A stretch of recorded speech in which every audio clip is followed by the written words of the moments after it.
我而家越嚟越覺得咧，就係淨係停留喺用嗰個傳統粵劇或者戲曲嘅嗰啲表演咧，我覺得係有啲嘥嘅。因為任何嘅 art form 咧，都係其實一路都喺度行緊嘅，一路去喐緊嘅。任何 art form 都會有跟住時代咧，都會有新嘅發展、新嘅發現、新嘅再有創作出嚟嘅。咁如果你話傳統嘅戲曲就係因為咁好啦，所以你保留佢，淨係做佢啦，咁本身冇問題嘅。你要做得好，繼續做好佢。咁呢個係好值得保留，亦好值得去愛護佢嘅。但係咪唔可以再試新嘢呢？我覺得唔會係嘅。跟住好多技術上、好多藝術上嘅嗰啲藝術嘅技巧嘅嘢呢，都係外嚟嘅。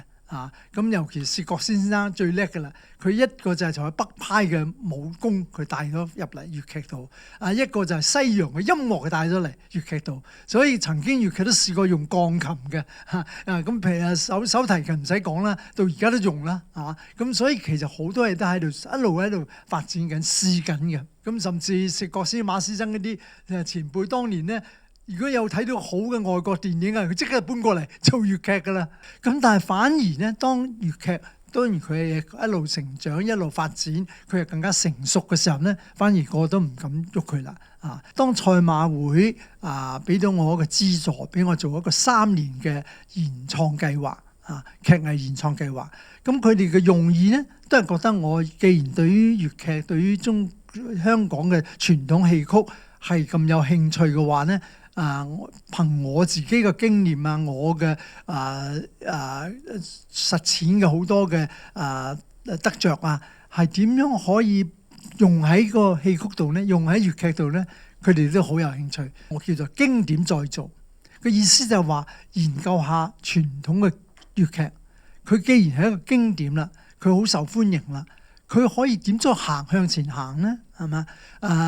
有啲戲你係已經可以諗到可以點行，有啲嘢未必得。我哋而家做創作咧，好多時候都係想喺個傳統戲入邊咧揾到個新嘅點，係值得我哋去作為一個戲劇嘅表演咧，去講嘅故事同埋有唔係淨止有嗰個內容有嗰種嘅思維係一個比較 modern 啲嘅思維戲就應該要同當下觀眾接軌噶嘛。如果你做嚟唔係同當下觀眾接軌嘅話，你有冇條件冇資格話我要推廣俾好多觀眾睇，係咪啊？咁所以呢個就係我用意啦。我哋係有機會接觸好多嘢，東方西方各種嘢都有，係咪？睇你認識佢有幾多，同埋你知道佢價值喺邊度，咁就導致我呢。所以今次呢個第二個 project 呢，我就唔係探討傳統經典嘅再造啦，係一個創新嘅探討，就係戲劇同戲曲係咪可以互動嘅呢？係咪可以互相喺度結合起嚟做嘅呢？可能做出嚟嘅嘢唔會一下子就即刻所有嘢配合晒，但係你一定試，一定試。咁我就好高興有呢個機會呢，就試呢樣嘢啦。有戲曲嘅味道嘅念白成個設計嗰樣嘢你要識睇就得。你唔識睇嘅時候咧，好多新嘅觀眾咧係直情覺得係跟唔到嘅，咁佢就唔入嚟㗎，佢就唔睇㗎，又可能要好長時間，佢有經過好多階段之後，至慢慢至接受到。所以其實我做緊嘅嘢咧，就想開個門，咁呢樣嘢咧唔係而家做㗎啦，已經喺幾年前咧，我已經開始做緊，就發覺咧係冇錯。係一個要調教嘅咁呢個戲相對嚟講更加簡單啲，因為佢以戲劇嘅調子為主先啦，戲劇為主又引導我哋去睇戲曲嘅表演啦咁講。但係好似之前我做過一個百花亭贈劍咧第一轉牌嘅時候咧，就引起好多個大家都好多困擾嘅，到底放棄幾多嘢係傳統粵劇嘅人咧幾多係用翻新嘅手法咧又要考慮好多。咁到發覺我試驗之後咧，發覺我係盡量想係平衡到某啲地方要保留個傳統，只能夠令到個味道咧留到喺度。尤其是去到唱段嘅時候，個唱段係唱情係戲曲好重要一部分。咁嗰樣嘢咧，如果你唔將佢介紹出嚟咧，嘥咗嘅好講究添要寫得好，要真係要動聽但係個動聽都好得意喎，動聽都有跟唔跟得時代嘅。有啲動聽咧，其實過咗時咧，其實唔動聽嘅。我哋自己睇慣就覺得動聽啫，但唔睇慣人一啲都唔覺得動聽。所以佢製造至創造個新嘅音樂，傳統音樂都好，傳統嘅念白都好，都要重新設計嘅。咁要好多功夫。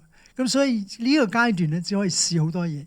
有啲我要放低先試下點，有啲我要用多啲，又要強調佢係點樣嘅。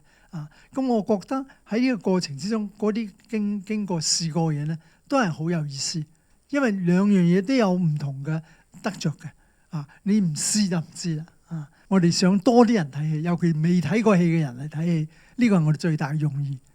有心機睇粵劇嘅，我哋當然歡迎啦，因為都係想同佢哋一齊分享啲新嘅發現新嘅嘗試但係啲未睇過嘅都可以睇啦，我又係好期待嘅。戲曲有個有趣咩？佢有行當啊嘛，係咪？咩叫花面？咩叫丑生？咩叫小生？咩叫咩係咪？嗰種類型，雖然個類型好似係好大一大嚿咁樣，但係佢係有一個好精準嘅 form 去表演佢嘅。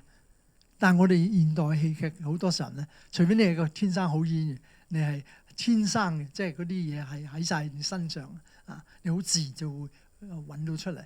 如果唔係咧，係又欠缺呢啲嘅，又另外一個欠缺。所以好多時候你做來做去咧，都係個樣嘅做來做去得個通嘅，做來做去得個反應嘅一嬲就係咁嘅反應㗎啦。佢唔係形式喎，佢係因為佢自己本身佢只能夠做咁多，佢冇 stretch 到佢有一個點樣用個 form 嚟表演。咁呢啲就係唔係個個演員有嘅，但係戲曲演員咧已經有個基礎俾佢，已經建立咗一個好好嘅一個 form 俾佢，然後佢點用佢咧？咁當然呢個又係好長嘅事啦。咁我又慢慢就探索緊啦。呢個將係我自己想追求嘅嘢。